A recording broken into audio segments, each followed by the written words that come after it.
Mau mendengarkan kebenaran firman-Mu, secara khusus juga berkenan dengan Natal. Mari Tuhan, berbicara Engkau dengan lembut secara sederhana, sehingga siapapun kami tidak terkecuali dapat mengerti betapa baiknya Tuhan. Sehingga kami bukan sekedar percaya, tapi juga kami mempercayakan hidup kami terus menerus sekali Yesus selamanya Yesus, sehingga sebelum ajal kami tiba, kami menjadi orang kepercayaan Yesus. Amin. Roh Kudus, berbicaralah, kami memohon dalam satu nama, Yesus Kristus yang sangat mengasihi kami. Haleluya. Semua yang percaya sama-sama katakan Amin. Amin. Tepuk tangan ikhlas. Amin. Silakan duduk. Shalom. Shalom. Secara manusia saya sangat capek sekali. Bukan saja segi usia. Dari kemarin sudah mulai khotbah Natal, beberapa Natal kemarin di Surabaya beberapa, sampai tadi di khotbah Surabaya ulang. Begitu mau mendarat sekitar 40 meter kali dari tanah, tiba-tiba badai datang, naik lagi pesawat, terpaksa harus ke Palembang. Jadi saya mampir tadi Palembang. Saya kira terlambat nih nyampe, rupanya doa bapak ibu saudara rupanya kenceng kali ya. Apalagi di sebelah saya sono. Iya, terima kasih. Cuman memang saya mohon maaf, saya mau nyanyi semangat dan sebagainya, cuman kaki ini nggak bisa bohong rupanya. Jadi perkenankan saya tadi agak lebih banyak duduk, karena sekarang saya berdiri kan Anda duduk.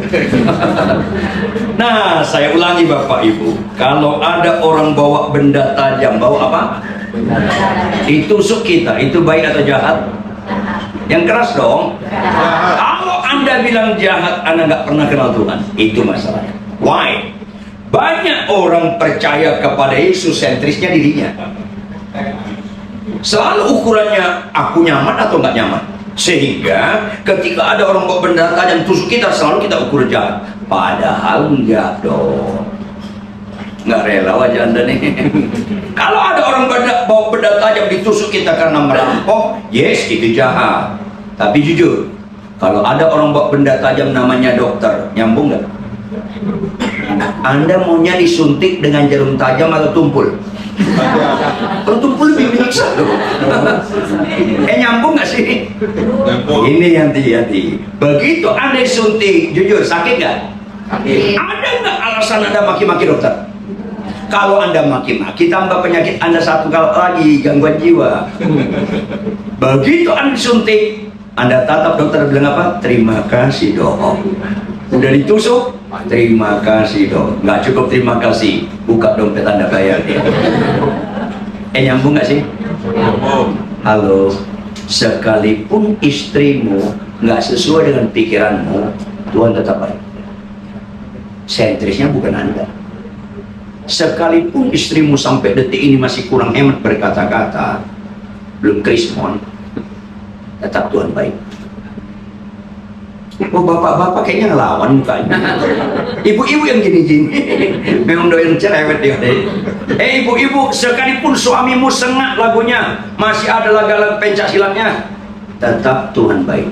Disitulah statement hidup nyanyian kita yang berbobot sekali Yesus. Jadi bukan sekedar verbal, retorika, lip service, harus diimplementasikan, sehingga siapapun istrimu, siapapun suamimu, absolut tidak pernah salah pilih. Biarpun dia Golkar atau PDI maupun P3. Menikah 7 tahun, 10 tahun, 17 tahun, lama-lama istrimu Golkar, golongan Mekar, tetap nggak salah pilih itu. Jangan niat tukar tambah, apalagi buka cabang, jangan. Atau istrimu, suamimu kayak saya PDI, pendek dan imut-imut, tetap nggak salah pilih itu. Jangan pura-pura nyambung. Atau kalian menikah 30 tahun, 35 tahun, 40 tahun, lama-lama istrimu, suamimu P3, pikun, penyakitan, tetap jangan mengkhianati perkawinan. Siapa yang mengkhianati perkawinan, Anda menyakiti hati Allah yang sangat mengerikan. Makanya lembaga pertama Tuhan ciptakan di bumi bukan DPR MPR. Lembaga pertama Tuhan ciptakan di bumi bukan negara, bukan organisasi gereja. Lembaga pertama Tuhan ciptakan di bumi lembaga perkawinan. Adam dan bukan Adam dan Aseng, bukan. Bukan Hawa dan Amoy, bukan. Adam dan Hawa, karena Tuhan suka keaslian. Ulangi, suka apa? Keaslian. Jujur bapak-bapak, ibu-ibu jangan buka mulut. Ibu-ibu jangan buka mulut. Jujur bapak-bapak, mana bapak-bapak lebih menikmati? Teguran istri atau pujian istri orang? Tuh, nggak berani jawab kan? Dan ada dusta di antara kita. Mana bapak-bapak lebih menikmati? Teguran istri atau pujian istri orang? Teguran istri. itu kayak rohani. Dia ngomong karena sebelahnya ada istrinya. Saudara, maafkan saya khotbah apa adanya walaupun nggak diulang lagi. Khotbah kebenaran. Kalau Anda tenang sedikit, catat baik-baik. Sehebat-hebatnya istri orang mengenal saya, tidak ada 1/10-nya dibandingkan dengan si Homilin ngai punya istri dalam mengenal saya. 1/10-nya enggak. Enggak ada. Jadi kalau istri orang memuji saya, jawab, berangkat dari mengenal saya atau tidak? Berangkat dari mengenal saya atau tidak? Tidak. Berarti kalau istri orang memuji saya, pujiannya berbobot atau enggak? Enggak. Bodoh banget Anda menikmati pujian istri orang. Kekanak-kanakan sekali kalau Anda menikmati pujian istri orang. Jangan senang dulu ibu-ibu, sama juga Anda. Kalau Anda lebih menikmati pujian suami orang, apalagi pacarmu sebelumnya, daripada tegur suamimu, kan itu kesurupan. Halo. Makanya bapak-bapak, ibu-ibu, kalau pasangan orang lain memuji kita, masuk telinga kanan, keluar kanan lagi, jangan kiri, nanti ada garis. Kanan lagi, nggak sampai masuk. Terlalu rendah organ telinga saya mendengar itu. Enggak. Kalau rendah istri orang ibu, Pak Riton, jujur Pak Riton, bapak itu sabar ya, gak usah ngomong gitu ibu nggak kenal saya. Nyambung nggak sih? Ya nyambung lah, orang Anda yang saya maksud. Nggak mungkin gak nyambung. Halo, tidak ada manusia di bumi ini sehebat istri saya dalam mengenal saya. Nggak ada. Absolutely. Kalau istri saya menegur saya, berangkat dari mengenal saya atau tidak? Catat baik-baik. Bodoh banget Anda kalau nggak menikmati teguran istri. Kayaknya Anda salah undang saya khotbah nih. Lain kali undang pengkhotbah yang enak-enak khotbahnya, supaya enak Anda masuk nerakanya. Ada apa gitu? Kok khotbah sakit sembuh? Padahal kesembuhan bukan ciri utama ajaran Kristen, bukan. Kesembuhan itu bukan ciri utama ajaran Kristen. Ayo saudara yang tahu, Anda niat nggak hidup selama-lamanya di bumi? Niat masuk surga nggak? Ya niat mati lah. Ada Kristen ini. Kadang-kadang Kristen ini lama-lama bodoh kalau nggak fokus kebenaran. Kalau naik pesawat kita ke Singapura, kemana? Maunya pesawatnya on time atau delay? Kalau delay kesal nggak? Delay 2 kali, delay 3 kali, dan jangan ngamuk loh. Jawab dong, mana lebih bagus, surga atau Singapura? Surga. Kalau nggak percaya Anda matilah nanti malam ini, lihat. Lebih bagus surga daripada Singapura. Jawab. Kalau Anda dipanggil ke surga, maunya on time atau delay? Ketawa Anda mengandung kepedihan, susah lama-lama. Saya khotbah di Amerika, saya khotbah di beberapa negara di dunia ini, rata-rata gagal fokus, bukan bicara perubahan karakter, kerendahan hati, kesucian hidup, kesetiaan dalam perkawinan. Lebih banyak khotbah-khotbah mujizat. Mbak heran Tuhan berkata, banyak yang terpanggil, sedikit yang terpilih. Itu bobotnya gertakan atau pasti digenapi? Gemetarlah baca ayat itu. Rasanya saya sedih kalau banyak itu ada di antara Anda. Yang banyak itu ada sedih. Makanya saya membutuhkan konsentrasi Anda. Berkenan kita BFF ini, Merry Christmas and Happy New Year. Kita buka Alkitab kita. Kalau Anda bawa Alkitab, Matius 1 ayat 18 sampai ayat 25. Matius 1, ada di layar. Saya baca ayat yang genap, Bapak Ibu baca ayat yang ganjil dengan catatan, perhatikan baik-baik, bukan hanya ayat demi ayat, juga kalimat demi kalimat, bahkan kata demi kata. Yang mengerti instruksinya katakan amin. Saya mulai. Kelahiran Yesus Kristus adalah seperti berikut. Pada waktu Maria ibunya bertunangan dengan Yusuf, ternyata ia mengandung dari Roh Kudus sebelum mereka hidup sebagai suami istri. Lanjut. Karena Yusuf suaminya seorang yang lurus hati dan tidak mau mencemarkan nama istrinya itu tahu. Ia bermaksud menceraikannya dengan diam-diam. Tetapi ketika ia mempertimbangkan maksud itu, malaikat Tuhan nampak kepadanya dalam mimpi dan berkata, Yusuf anak Daud, janganlah engkau takut mengambil Maria sebagai istrimu, sebab anak yang di dalam kandungannya adalah dari Roh Kudus.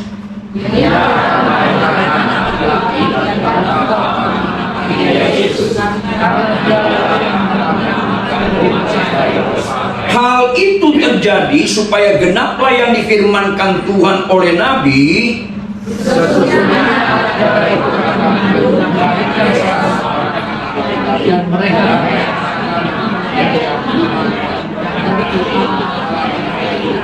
sesudah bangun dari tidurnya, Yusuf berbuat seperti yang diperintahkan malaikat Tuhan itu kepadanya. Ia mengambil Maria sebagai istrinya, tetapi tidak bersetubuh dengan dia sampai dia melahirkan anaknya laki-laki. Yesus. Katakan amin. Amin. Kalau Anda membaca Alkitab dari Kejadian 1 ayat 1 sampai Wahyu 21, keluarga itu punya perhatian khusus dari Tuhan. Relasi paling sakral di mata Tuhan yang adalah kebenaran, relasi suami istri itu paling sakral. Saking sakralnya, itu bukan saja lembaga pertama Tuhan ciptakan, tetapi juga harga mati. Apa yang dipertemukan oleh Allah tidak boleh ceraikan manusia. Absolutely. Bapak Ibu saudara kekasih, saya sedih. Dulu ada tokoh masyarakat ngotot tetap cerai. Saya bilang jangan cerai. Pak Pendeta Ridwan, istri saya berzina, tetap jangan cerai. Dia buka ayat dari Matius. Ini Pak, boleh? Ini kecuali berzina, boleh? Lu STH sebenarnya. Enggak Pak, saya nggak sekolah teologi. Kok lu nggak sekolah teologi, lu STH? Lu saya nggak STH Pak. Lu STH. Lu kenapa Pak? Sok tahu. Baca Alkitab jangan comot-comot nggak ngerti konteks. Tuhan itu sangat konsisten. Cerai itu hanya boleh kalau mati. Hanya boleh kalau mati. Kalau ada ajaran-ajaran gereja tertentu, ajarannya boleh cerai walaupun nggak mati, itu menyesatkan absolutely. Ini penting sekali. Jangan kebenaran yang bersifat kekal bisa dirubah oleh karena situasi kondisi. Nggak bisa. Firman Tuhan up to date kapanpun dimanapun. Ini penting sekali. Loh ini Pak Pendeta katanya. Lihat konteksnya. Konteksnya itu Yesus lagi dialog sama orang Yahudi. Yang notabene di situ ahli Taurat, orang Farisi, imam-imam kepala. Saya tanya kamu, kalau orang Yahudi istrinya berzina, dia apain? Dirajam. Berarti mati nggak? Zina sama dengan mati. Itu artinya. Makanya saya tanya sama dia, kata kamu istri berzina? Iya Pak. Sudah dirajam belum? Ya belum dong, berarti belum mati.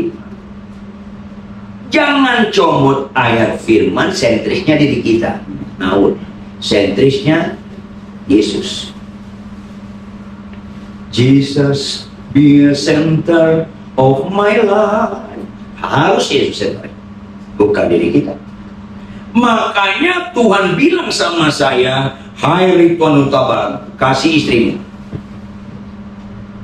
Saya mengasihi istri saya nggak ada kaitannya dengan kelakuan dan perbuatan istri saya, nggak ada kaitannya. Karena itu bukan perintah istri, itu perintah Tuhan.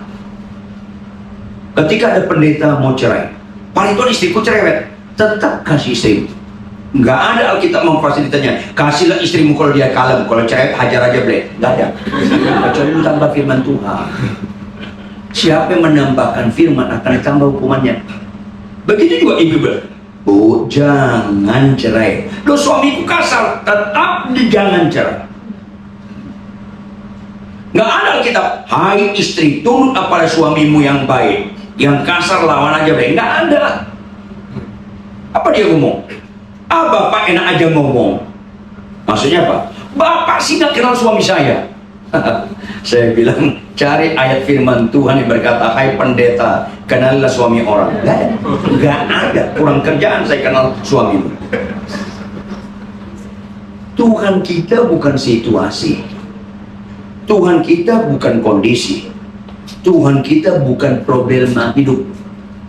Karena mereka problema, situasi, kondisi tidak pernah menciptakan kita. Jangan dikendalikan oleh situasi. Makanya dalam kekristenan, balaslah kejahatan dengan dan bohong.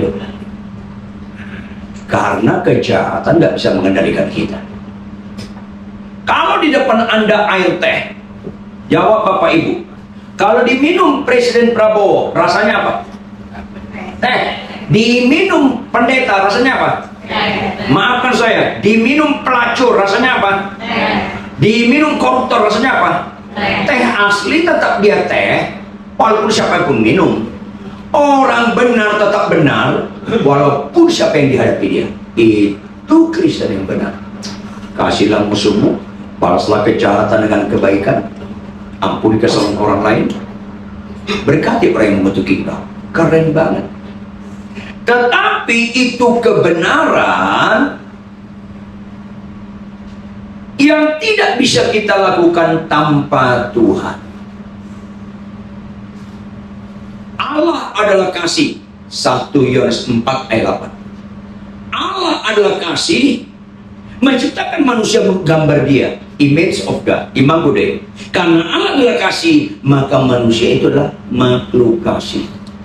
Jemaat Korintus aktif pelayanan, tetapi kasihnya hilang sampai Tuhan bicara melalui Rasul Paulus kepada jemaat Roma, jemaat Korintus. Tanpa kasih nggak ada nilai. Kristen tanpa kasih nggak ada nilai. Ini penting sekali. Maka manusia itu kasih. Tuhan katakan Yohanes 14 ayat 15, jikalau kamu mengasihi aku, engkau menuruti segala perintahku. Catat baik Bapak Ibu Saudara kekasih, khotbah yang bagus tidak representatif rohani. Karena khotbah bagus bisa dipelajari, khotbah bagus bisa bobotnya keterampilan, khotbah bagus bisa nggak ada kaitan dengan kelakuan. Tahun ini saya 44 tahun jadi hamba Tuhan. Tidak sedikit banyak hamba Tuhan harus dibimbing karena khotbahnya bagus, tapi kelakuannya nggak bagus. Ada pendeta ditegur istrinya ditampar, dikunci nggak berdua. Ada worship leader saya menyembah gemetar-gemetar, tapi saya pernah bawa mobil ketemu dia naik motor lawan arah, orang lain gemetar sama dia. Ya susah lah.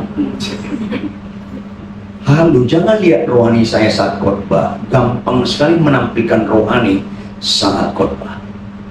Kalau Anda mau lihat rohani saya, tinggal di rumah saya 6 bulan atau 1 tahun. Lihat sehari-hari, termasuk ketika si homilin, manusia langka yang harus dilestarikan itu, ketika dia kurang hemat berkata-kata, masih rohani kan? Ini penting sekali. Menampilkan rohani saat khotbah gampang sekali, karena khotbah paling lama 1 jam. Untuk kali ini saya khotbahnya 2 jam. Ketahuan mengenai tangisan nih. Ya, ini penting sekali Bapak Ibu. Makanya sakral sekali itu perkawinan. Siapa yang mengkhianati perkawinan, sama sekali kalau tidak punya kebenaran. Ini penting sekali. Oleh karena itu Bapak Ibu Saudara kekasih, kerohanian yang terbaik di mata Tuhan bukan mujizat-mujizat, tetapi mengasihi Tuhan. Kasihlah Allahmu dengan segenap, dengan segenap, dengan segenap, Itu hukum terutama dan yang pertama. Kerohanian, walaupun Anda nggak bisa khotbah tapi tetap mengasihi Tuhan. Caranya pelaku firman. Itulah rohani. Rohani tanpa pelaku firman Tuhan itu kemunafikan. Makanya Tuhan bilang iman tanpa perbuatan pada hakikatnya adalah mati. Khotbah tanpa perbuatan mati. Penyembahan mujizat tanpa perbuatan mati. Ini penting sekali, supaya itu dimulai dalam keluarga. Halo, ibu-ibu, jangan pernah kagumi suami orang. Jangan pernah. Anda punya karunia ditipu namanya. Ada ibu A dengan ibu B bersahabat. Ibu A ini selalu menjelek-jelekan suaminya, selalu memuji-muji suami temannya. Jujur ya, kenapa sih? Gua kalau punya suami kayak suami lu, gua bahagia banget. Emang kenapa? Suami lu sabar, penuh pengertian. Udahlah, nggak usah puji-puji suami saya, kata ibu B. Langsung ketemu selalu. Waduh, senangnya kalau punya suami kayak suami lu. Emang kenapa sih? Apa sih panjang umur saya, berbahagia. Terus asal ketemu selalu muji-muji suami temannya. Kemudian yang muji-muji ini suaminya meninggal, dia janda. Saya persingkat, ibu B sakit kanker, sakit parah, nggak ada harapan hidup. Ibu B ngomong sama ibu A yang suka muji-muji suaminya, boleh nggak kau kabulkan permintaan saya satu saja? Apa itu? Kalau aku meninggal, kau menikah dengan suami saya. Emang kenapa? Kau kan puji-puji suami saya, menikah dengan suami saya. Kenapa sih? Supaya kau tahu penderitaan saya. Halo, siapapun istrimu, siapapun suamimu, itu yang terbaik. Jangan niat tukar tambah, apalagi buka calon. Kristen. Halo, makanya nilai-nilai perkawinan itu dimulai dengan Adam dan Hawa. Berikutnya apa? Keluarga Nuh, keluarga Ayub. Berikutnya apa? Abraham dan Sarah, Ishak dan Ribka. Kemudian Yakub dan Rahel, terus sampai Yusuf dan Maria. Halo, saya senang sekali komunitas ini. Bersyukurlah pendiri awal dari tempat ini tadinya woman ya. Oh, dia berdoa rupanya supaya ikut suaminya, sampai suaminya sekarang bertobat. Bagus, saudara, saya ingatkan Anda, saya dukung komunitas ini. Karena pernikahan Anda menghargai nilai-nilai Alkitab. Pendeta jemaat banyak, kalau nggak menghargai istrinya, ditolak Tuhan. Percaya? Makanya rohani itu bukan di jemaat banyak, apalagi pendeta terkenal. Pendeta terkenal itu blender. Ada pendeta katanya dia terkenal, memang terkenal sih menurut orang, tapi dia di blender. Beberapa tahun yang lalu, udah lama, kami 5 pendeta akan KKR di Manado. Pendeta ini telepon saya seminggu sebelum berangkat. Salam Pak Ridwan, salam. Bapak ikutan pembicaraan di Manado? Iya, kenapa? Mereka nggak kenal kita ya? Ya kenal dong, makanya kita undang. Ada bingung saya. Loh, kita ini pendeta terkenal, masa tiket pasarnya lain? Ya Tuhan, kalau merasa terkenal, akhirnya ekspektasi terhadap diri tinggi, akhirnya nggak mental melayani, tergantung fasilitas, kan rusak. Saya bilang jangan begitu. Pak Ridwan jujur, Pak Ridwan, Bapak lain juga kan? Enggak sih, itu kan beda. Saya lain, Bapak apa? Saya bilang apa? Saya Leon. Berarti lebih mahal siapa? Iya, karena dia bahasa Inggris. Jujur dong, mana yang lebih mahal? Black coffee atau kopi hitam? Karena bahasa. Cappuccino atau kopi susu lebih mahal? Lion atau Leon lebih mahal? Kalau lebih mahal, lu Lion. Gua Leon. Wah, jangan bercanda. Lu yang jangan bercanda.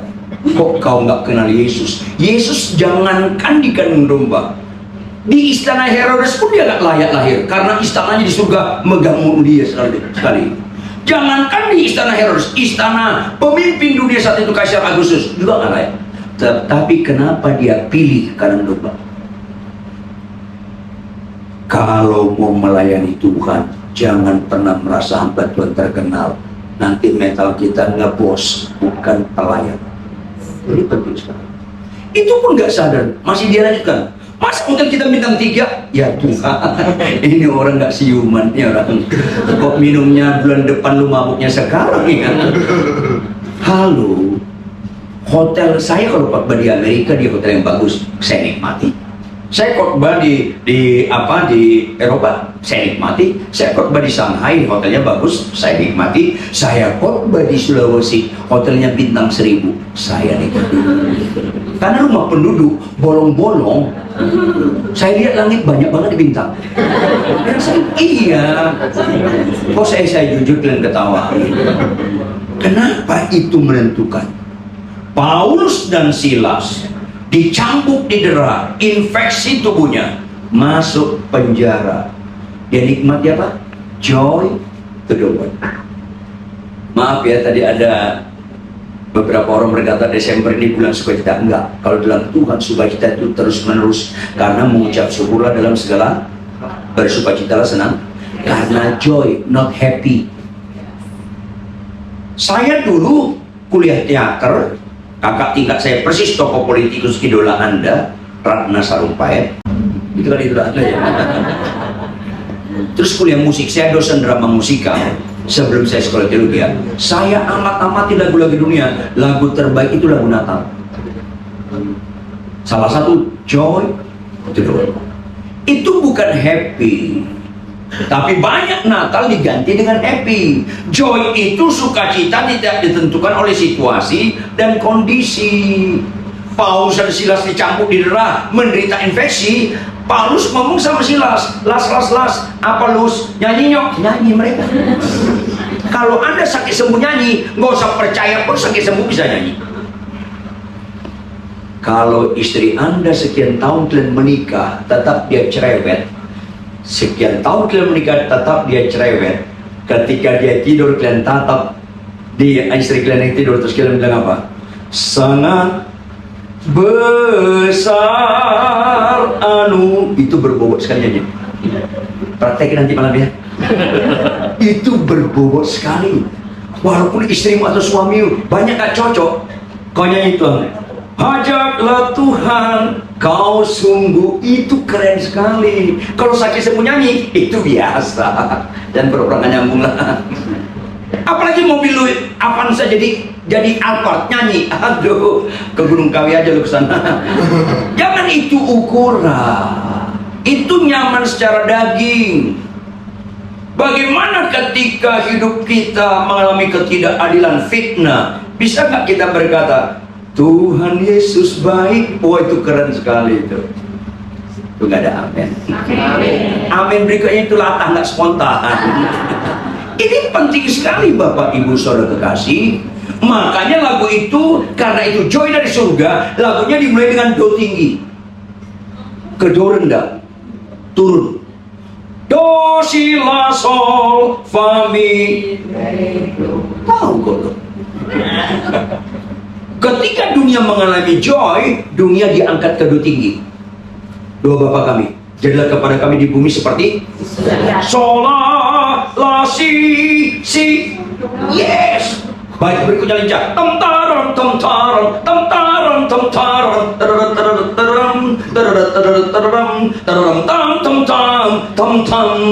tam. Bagus sekali. Sayang lagu itu hanya sampai bulan Desember.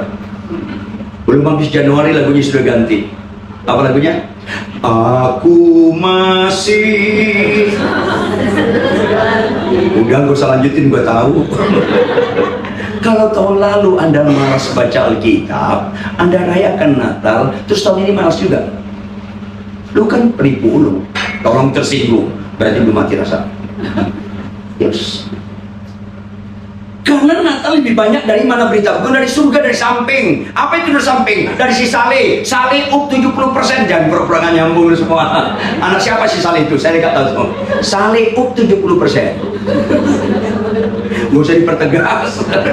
Akhirnya nyerbu barang-barang obral, rebutan, itu happy. Notasinya mendatar, bukan dari atas ke bawah. Mi,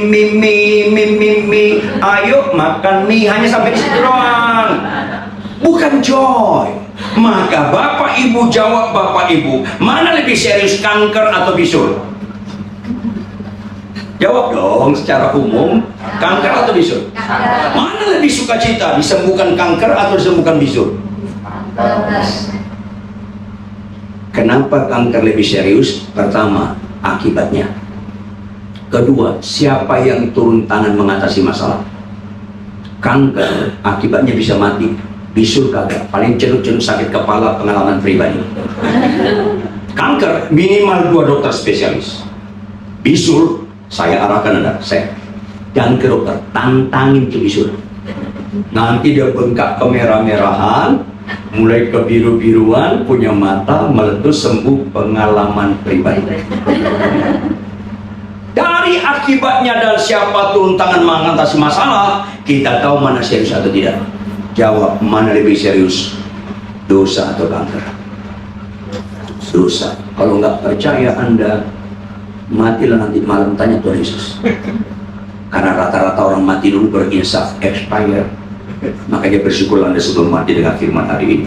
Amin. Supaya kalau tahun depan mati agak beres hidup lo. Yes.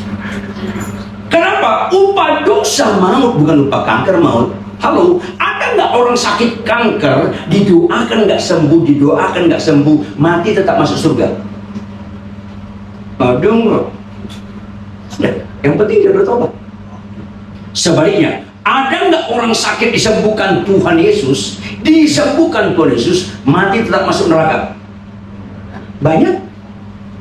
Karena nggak bertobat. Tuhan Yesus ajar langsung depan murid-muridnya. 10 orang sakit kusta datang ke Tuhan Yesus. Jawab, berapa yang sembuh? Semua sembuh. Berapa yang menyenangkan hati Tuhan? 1. Why? 1 ini bertobat. Joy to the word, starting point. Jika 1 orang saja bertobat, seisi surga bersorak-sorai. Bukan sakit sembuh. Ini penting sekali Bapak Ibu Saudara. Maka sukacita ilahi digambarkan oleh Yesus. 1 orang saja bertobat, ada sorak-sorai di surga. Berarti sukacita ilahi selera tinggi daripada sukacita manusia. Maka kalau Anda bertobat, Anda sukacita, mulai selaras Anda dengan Tuhan. Sedihnya makin banyak orang Kristen sulit bertobat. Tolong buka Lukas 15 ayat 7. Lukas 15 ayat 7. Ingat, nggak ada firman Tuhan ditulis dengan tidak sengaja. Tidak ada firman Tuhan ditulis tidak digenapi. Ini pasti digenapi. Aku berkata kepadamu, demikian juga akan ada sukacita di surga. Karena apa? 1 orang berdosa yang bertobat. Lebih daripada sukacita karena apa? 99 orang benar yang tidak memerlukan pertobatan. Halo, ekstrim ini. Dimulai di starting point apa? Yesus ngomong, aku berkata kepadamu. Tidak selalu ucapan Yesus dimulai dengan ucapannya, aku berkata kepadamu. Kalau ada ucapan Yesus dimulai dengan kalimat, aku berkata kepadamu, artinya kalimat setelah kalimat ini penting banget. Yang kedua, kalimat setelah dia berkata demikian, ini nggak boleh lupa sampai mati. Nggak boleh lupa sampai mati. Kalimat setelah ucapan ini menunjukkan ini bukan relatif, ini bukan gertakan, ini pasti digenapi. Ekstrim. Pertama, kelompok pertama 1 orang. Kelompok kedua 99. Ekstrim. Bukan 1/10, bukan 1/23, bukan 1/44, bukan 1/71, 1/99. Ditambah ekstrim, 1 orang ini statusnya berdosa, 99 ini orang benar. Bukan hanya jumlah, statusnya pun ekstrim. Yang 1 berdosa, yang lain orang benar. Seharusnya 99 ini yang rohani. Kenyataannya karena akhirnya rohani karena 1 orang berdosa ini bertobat. 99 ini nggak memerlukan pertobatan. Maafkan saya, ada jemaat berzina. Kita panggil, kita konseling, hancur hati dia. Ampun Pak Pendeta, aku jahat. Aku melakukan yang menjijikkan Pak Pendeta, ampun. Hancur hati dia. Pendeta terkenal berzina. Kita tegur, marah dia. Siapa orang benar ini? Pendeta.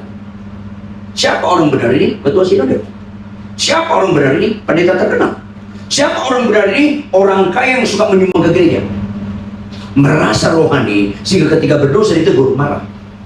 Bapak Ibu, di hari Natal Kapel ini, jangan ada di antara kita memungkinkan tidak memerlukan pertobatan. Jangan. Salah satu adalah bilang sama pasangan Anda. Saya ngomong sama istri saya, Ma, kalau saya salah tolong tegur. Karena kau lebih mengenal saya daripada siapapun manusia di bumi. Daripada engkau, adik saya, cici saya, enggak. Lebih hebat istri saya mengenal saya. Karena kami 40-an tahun lah kami menikah. Lebih hebat dia mengenal saya daripada siapapun. Jadi, kalau kau nggak negur saya, mengerikan sekali hidup saya. Aneh banyak pendeta nggak mau terima istrinya menegur. Ada orang nggak mau ditegur istrinya. Orangnya lagi lihat saya ya. Nggak memerlukan pertobatan. Natal, joy to the world harus disambut dengan pertobatan. Ini penting. Sekali lagi, jangan status kita apapun namanya di kalangan gereja, penyumbang gereja, worship leaders, singers, pelatih kor, pendeta, gembala, jemaatnya ribuan, pendeta terkenal, banyak mujizatnya. Jangan status itu membuat kita tidak memerlukan pertobatan. Saya pernah punya dosa yang gak saya sadari. Selesai ibadah, biasa saya di depan saya salam jemaat, tiba-tiba saya lihat ada teman saya sekitar mungkin 40 tahun sudah nggak ketemu. Saya salam bapak-bapak, tapi mata saya nggak ke dia. Ke teman saya, apa kabar, sampai salam. Tersinggung dia, tanpa saya sadari. Terus dia nggak datang-datang ke gereja. Saya kontak, selalu nggak mau diangkat. Saya kontak istrinya, Pak, dia nggak mau buka, bapak aja yang ketemu. Oke. Saya usahakan ketemu dia benar sekali. Waktu ketemu. Dia ningkem, ya tidak buka mulut. Saya bilang, kalau ada salah saya, tegurlah saya. Memang bapak salah, waduh kaki saya, terima kasih. Dia buka mulut tadi. Dikasih tahu dong. Bapaknya dalam saya, muka bapak nggak lihat saya. Aduh, maafkan saya. Makanya saya tiap malam, saya selalu berdoa, Tuhan, ampuni dosa saya jika ada sesuatu yang saya lakukan yang salah yang tanpa saya sadari. Kita harus memerlukan pertobatan sampai garis akhir. Jangan sampai nggak membutuhkan pertobatan apapun status kita. Ini penting. Yang kedua, Bapak Ibu tahu nggak arti Immanuel? Arti Immanuel apa? Allah menyertai kita. Konteksnya apa? Konsekuensi logis kita ciptaan, kita paling cocok dipakai Tuhan. Jangankan bobot ciptaan, bobot lebih rendah dari ciptaan, buatan. Handphone itu buatan manusia, bukan ciptaan Allah. Bahan dasarnya ciptaan Allah, bukan ciptaan manusia. Karena aspek studi kata ciptaan, dari tidak ada menjadi ada. Kita ada bahan-bahannya, kita rekayasa jadi handphone. Mic ini juga buatan manusia. Halo, nilai sesuatu itu bukan di harga. Ayo siuman lah, supaya kita nggak bodoh melihat nilai. Nilai sesuatu lihat di mana? Fungsi. Ulangi apa? Fungsi. Mana lebih mahal, televisi daripada keset? Televisi kan lebih mahal. Tapi aneh nggak kalau rumah anda 10 televisi, 1 kesetnya? Aneh nggak? Aneh, tapi mahal Pak Pendeta. Nah, nggak berfungsi dong. 10 televisi rumah paling 2 yang kau pakai, yang lain kan pengangguran. Yang paling bagus 1 televisi Anda, 10 keset Anda. Walaupun kesetnya murah, tapi fungsinya. Ini dia nyambung nggak? Yes. Nah, mic ini berfungsi karena bersama dengan manusia, bisa dipakai, berfungsi dia. Ini penting. Ada jemaat saya bilang, Pak Pendeta tahu nggak harga handphone saya berapa? Ya nggak tahu dong saya nggak pernah jual beli handphone, nggak tahu saya. Apa disebut? Ini harga 40 juta. Kalau sama jemaat saya apa adanya? Sekali-sekali bodoh boleh lah, dan terlalu sempurna bodohnya. Loh kenapa Pak Pendeta? Jujur, 40 juta, handphone saya 1,8 juta. Kau 40 juta. Jawab, yang kau pakai handphone ini apa saja? WA, foto, telepon, foto, ya apa lagi? Paling itu. Jujur ibu-ibu, kalian punya handphone, fiturnya kepake semua atau 1/10 doang yang kita pakai? Lucu-lucu sedih. Beli handphone mahal-mahal dipakai cuma WA-an, foto, terus kemudian telepon. Sama, 1,8 juta sama fungsinya. Sehingga banyak sekali handphone mahal-mahal nggak kepake yang lainnya. Nyambung nggak sih? Fungsi. Makanya Bapak Ibu, handphone kita berfungsi kalau bersama dengan kita. Kalau saya ajak Anda pelayanan ke pedalaman Lubuk Banggai, ada satu desa kita kunjungi, harus lewat jembatan Batang Kelapa. Di bawahnya ada sungai, nggak begitu besar, tapi airnya cukup deras. Begitu Anda lewat agak gemetar karena Anda nggak biasa naik jembatan Batang Kelapa. Begitu Anda gemetar, lepas handphone Anda, nyemplung ke kali. Kira-kira berfungsi nggak handphonenya? Putus hubungan, nggak berfungsi. Kira-kira ikan kejar nggak memakai handphone Anda? Cacing ngejar nggak? Enggak. Begitu putus hubungan, selesai. Tahu Anda, Adam dan Hawa nggak taat, putus hubungan dengan Allah, nggak berfungsi. Nabi Sulaiman Salomo berkata, segala sesuatu di bawah matahari adalah kesia-siaan. Makin banyak dokter, makin pendek umur manusia, benar nggak? Jujurlah, zaman Adam dan Hawa ada dokter nggak? Umur berapa tahun? 900 sampai 1000 tahun. Zaman Nuh mulai ada tabib-tabib, umur di korting, paling kuat 300 tahun. Zaman Musa lebih banyak lagi tabib-tabib, umur di korting lebih banyak, paling kuat 200 tahun. Zaman kakek nenek saya lebih banyak tabib daripada zaman Musa. Nenek saya yang tertua dari ibu saya meninggal umur 106 tahun. Jujur, mana lebih banyak dokter zaman kita atau zaman kakek nenek kita kumpul popok? Zaman kita tiap tahun UI keluar dokter loh. Belum lagi UNPAD, UGM, Brawijaya, Ukrida, Pelita Harapan, ITB aja enggak. Halo, saya enggak menghakimi Anda, sulit umur Anda 90 tahun. Makin banyak dokter, makin pendek umur manusia. Makin banyak ahli ilmu jiwa, makin banyak orang gila. Saya pindah ke Jakarta tahun 61. Kalau ada orang gila geger, karena jarang orang gila dulu. Kalau orang gila, orang gila seru karena jarang. Sekarang ini sulit membedakan mana orang gila, mana orang waras. Sulit, termasuk sebelah Anda, sulit membedakan. Mau saya kasih tahu Anda, salah satu sakit jiwa stadium pertama, Anda ngomong sama pasangan Anda, tahu nggak? Aku nyeselkan sama kamu. Itu sakit jiwa stadium pertama. Kau yang mulai, kau yang mengakhir, itu gangguan jiwa. Gangguan jiwa kedua, stadium kedua. Kalau Anda bilang sama istri Anda, sama suaminya, setan lo, setan, itu stadium kedua. Stadium ketiga, selalu Anda ngomong sama istrimu, sama suamimu, karena ada gesekan, selalu ngomong, ayo kita cerai. Lu kira takut, ayo kita cerai. Itu gangguan parah. Stadium 4, udah mengerikan.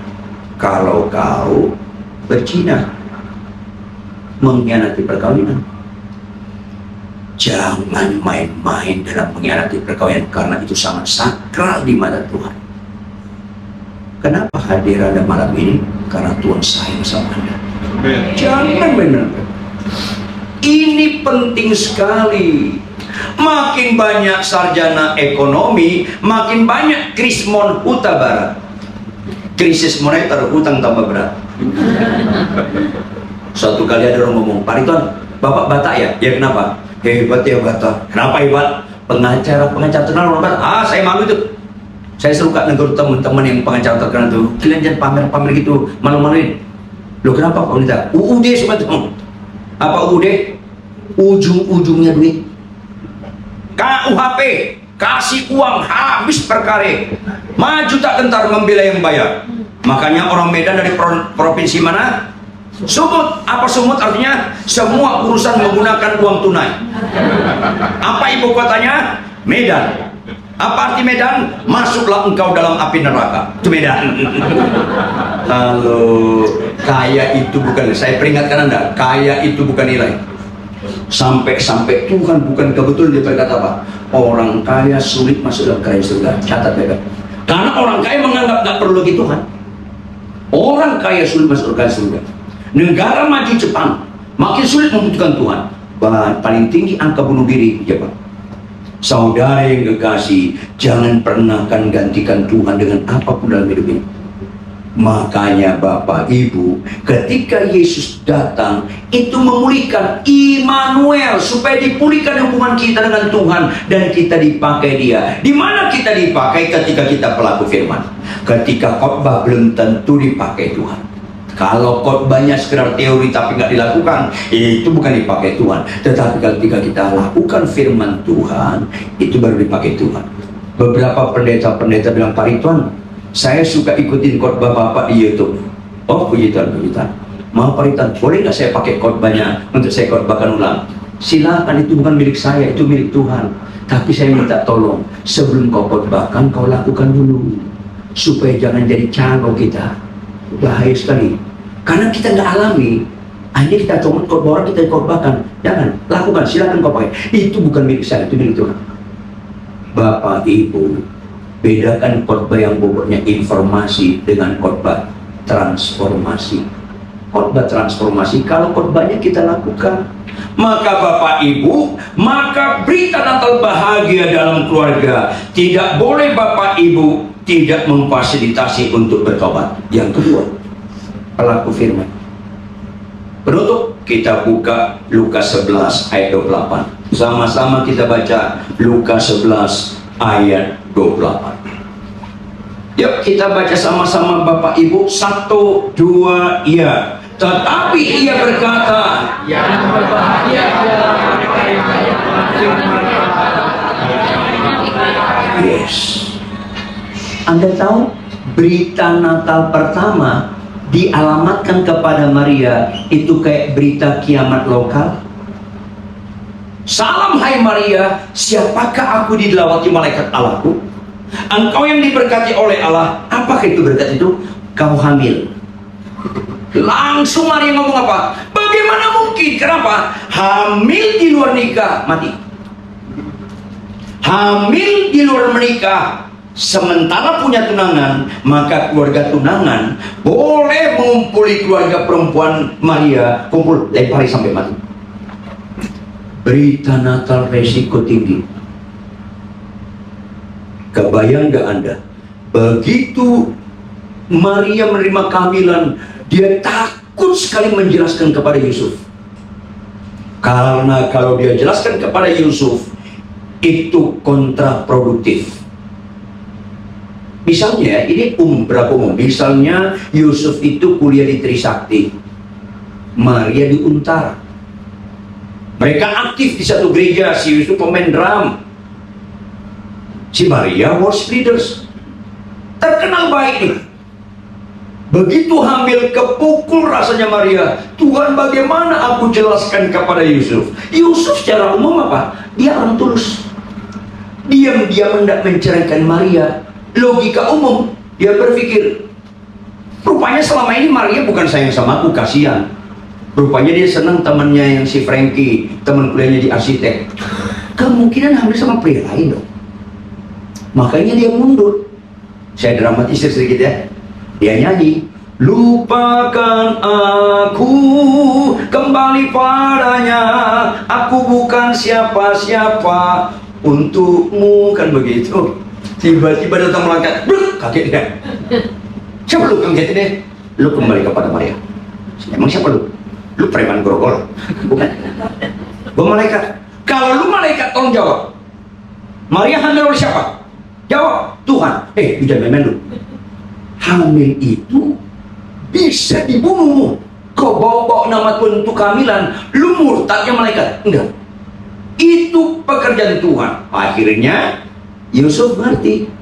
Yusuf datang ke kampus Maria di Untar. Maria lagi duduk di kursi semen di bawah pohon, lagi meratap dirinya. Bagaimana dia susahnya dia menghadapi Yusuf, tunangannya, sementara dia hamil. Dipanggil Yusuf, Maria, kok Yusuf?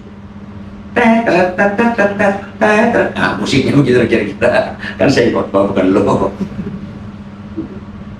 Maria, aku baru ngerti. Ngerti apa kau? Aku tadi mau sambar malaikat di jembatan penyeberangan. Maksudnya apa kau? Rupanya lu hamil karena Roh Kudus. Iya kok. Ya udah tenang. Tenang apa kok? Aku tetap setia. Bukan sekadar setia kok. Itu tidak mudah Bapak. Loh kenapa? Itulah laki-laki pragmatis, nggak berpikir panjang. Lo maksud lo apa? Hamil itu perut gua akan melendung. Maksudnya apa? Kita harus menikah segera. Kalau ketahuan perut saya melendung, dirajam saya. Baru dia sadar. Anda tahu Bapak Ibu, menikah itu tidak ada urusan anak-anak, urusan orang tua dan budaya Yahudi. Begitu Yusuf dan Maria datang ke rumah si Maria di Puri Indah, dia bilang, Om Tante, sorry Om Tante, ada apa ini? Kami mau menikah paling lat bulan ini. Kamu salah makan obat ya?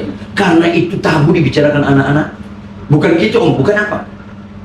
Maria hamil. Waduh, itu kayak kiamat lokal tuh. Hamil. Lu Yusuf, lu pemain drum lu di gereja. Lu Maria, lu worship leaders. Kenapa nggak ngambilin? Om jangan marah dulu. Apa jangan marah? Lu ngajarin apa? Bukan gue yang ngambilin. Ditonjok langsung. Mereka harus ceritakan ini supaya menikah. Anda enak baca ini tanpa ngerti konteks terus nyanyi jingle bells, jingle bells. Enak aja lu jingle bells. Lu gak hayati itu Natal sebenarnya.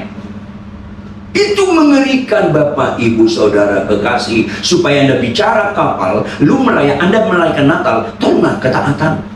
Sekalipun walaupun apapun terjadi dalam rumah tangga kalian, ketaatan bicara Natal. Yusuf Maria itu ketaatannya lebih ngeri daripada kita. Artinya ketaatan kita jauh lebih gampang. Artinya ketaatan itu bukan soal bisa atau tidak bisa, soal mau atau nggak mau. Hina sekali diri Anda dan saya kalau memaknai kekristenan bukan ketaatan. Catat. Yusuf, kau bilang kau bukan yang menghamilin? Bukan Om. Kurang ajar kamu. Saya kenal persis Maria Yusuf. Dia sangat setia sama kau. Berarti dia sama cowok lain. Maria. Iya papi, bukan dari Yusuf. Oh, bisa stroke langsung tuh. Siapa yang ngambilin kau Maria? Tuhan. Ngeri gak? Anda bayangkan nih, coba anak gadis Anda pulang, haleluya papi mami, haleluya. Ada apa sih kok seneng-seneng? Gua bunting. Hah? Yang benar? Iya, tapi Tuhan yang buat. Jangan baca tanpa penghayatan. Supaya Natal kita ketika nyanyi Oh Holy Night, kita benar-benar keluarkan air mata bahwa Natal itu bicara ketaatan walaupun mati. Setia perkawinan itu momentum yang paling indah untuk membuktikan setia Anda sejati. Karena nggak ada orang menikah dengan yang cocok kecuali menikah dengan tiang istri. Pernikahan yang paling cocok menikahlah dengan orang yang nggak cocok. Itu apa? Menikahlah dengan lawan jenis. Lawan, ulangnya apa? Lawan. Pernikahan yang paling cocok menikahlah dengan sesama jenis. Itu pernikahan paling cocok masuk neraka. Lawan. Itu yang saya bilang dulu sini. Perempuan itu punya moto terhadap suaminya. Kalau bisa kau dipersulit, kenapa harus dipermudah? Itu semua rata-rata. Rata-rata perempuan begitu. Makanya perempuan itu kayak ruwet. Makhluk paling ruwet di bumi perempuan. Apapun itu. Why? Karena laki-laki lambat dewasa. Dikirimkan si ruwet supaya kita dewasa, supaya sabar kita asli. Enggak, amin lo bilang. Susah. Itu yang saya bilang. Ada ibu-ibu ngomong sama suaminya, papi lihat itu. Apa sih? Lihat itu. Apa sih? Buta lu, lihat itu dua orang pejalan tuh. Kenapa? Yalah, itu suaminya jelek, istrinya cantik. Kata istrinya. Suaminya lihat. Oh iya ya, istrinya cantik ya. Diprototin. Kenapa lu lihat? Lu naksir ya? Padahal dia nyuruh. Dia yang nyuruh. Kau yang mulai.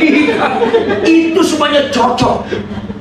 Catat PW, makin gak cocok Anda dengan istri Anda ketika dia tidur sama Tuhan. Tuhan cocok banget atau sama Tuhan? Cocok. Indah sekali sangkali dipikul salib di situ, sehingga praktek firman itu jelas. Maka kalau orang setia dalam perkawinan akan setia di mana saja, kata Tuhan. Karena tingkat kesulitan dalam kesetiaan di perkawinan, karena nggak ada orang menikah dengan orang yang cocok, malah menikah dengan lawan jenis. Itu yang saya bilang ketika orang nikah, tam teram tam tam, tam teram tam tam, tam teram tam tam, teram tam tam, teram tam tam. Tahu musik apa itu? Not very mas, itu mas peperangan. Tahu kan sambungannya? Tam teram tam tam, teram tam tam, teram tam tam, dadadam, angkat senjata, tembak, mulai tembak-tembakan itu. Nggak lama kemudian datang apa? Satria baju hitam berubah. Konglomerat besanan dengan konglomerat, nggak perlu saya sebut namanya. Mereka telepon saya, Pak Riton bisa tolong kami nggak? Ada apa ini? Anak kami mau menikah. Aduh, sulit. Kenapa? Kalau anak konglomerat menikah sama anak konglomerat, masing-masing punya tanduk.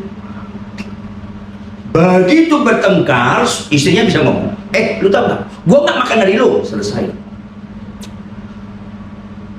Konglomerat besanan dengan konglomerat, pernikahan anaknya, catat baik, pernikahan anaknya hanya enak waktu resepsi. Bagus lu, tempatnya mewah lu, apanya tanda matanya bagus lu, hanya sampai di situ. Setelah itu kiamat lokalnya banyak. Makanya saya bilang di gereja saya setiap orang menikah, setelah menikah 5 tahun pernikahan, minimal 2 bulan sekali ketemu saya, minimal 2 bulan sekali, karena ada masa-masa kekaget-kagetan itu. Pak Pendeta, dulu dia baik, dulu baik, lu kan ketipu. Mana ada pasangan yang sempurna? Saya peringatkan Anda, siapapun istrimu, siapapun suamimu, minimal punya 2 sifat yang Anda jengkeli ada pada pasangan Anda. Minimal 2. Kalau minimal 2 bisa 5 kan? Bisa 8 nggak? Catat baik-baik. Makin banyak tingkat kesulitan yang kau jengkeli dalam kelakuan pasanganmu, itu makin cocok dan membanggakan. Bapak dan Imam penutup. Ada 2 ibu, ada berapa ibu? Anak mereka satu sekolah SMA di BPK Penabur. Dua-duanya lulus, dua-duanya cari perguruan tinggi.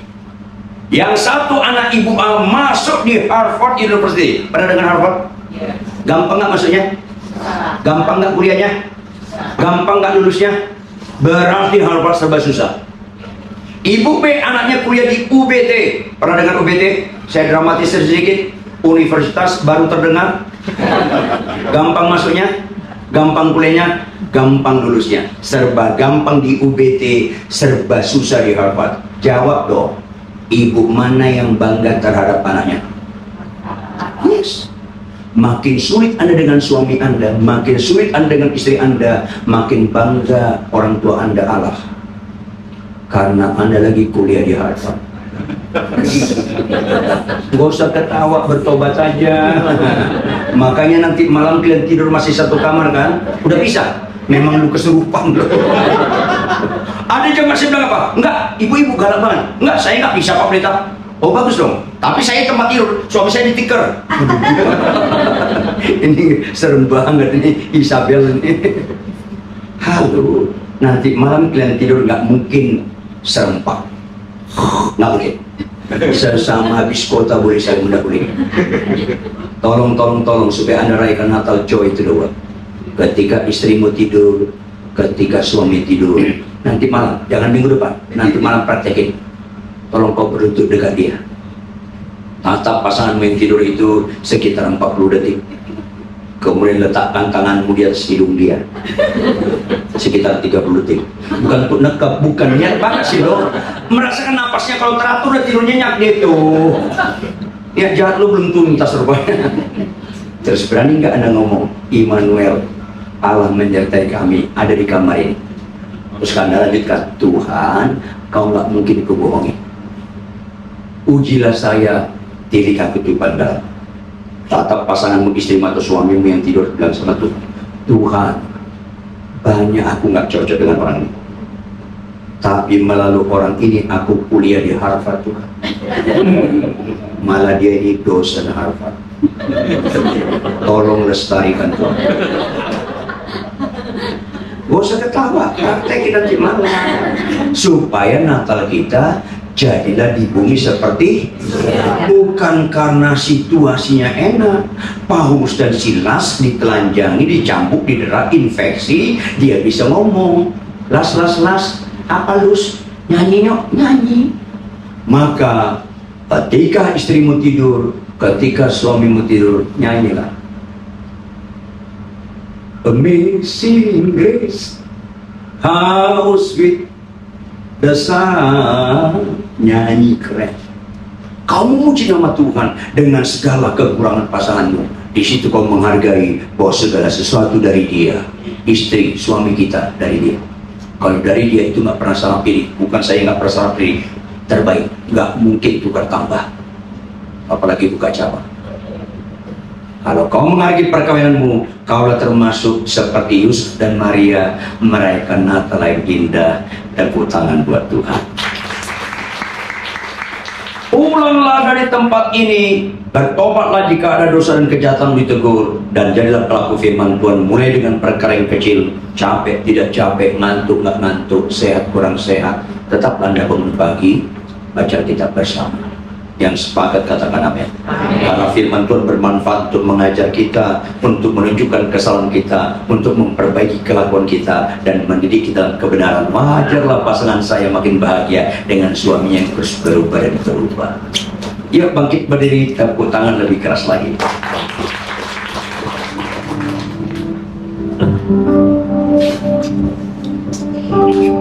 Amin. Mari kita nyanyikan satu lagu. Bukan segera menyanyi tentang Tuhan, tetapi nyanyi kepada Tuhan. Nyanyian kita dapat kita pertanggungjawabkan. Selidiki aku, amin. Lihat hatimu, apakah ku sungguh mengasihimu, Yesus. Kau yang maha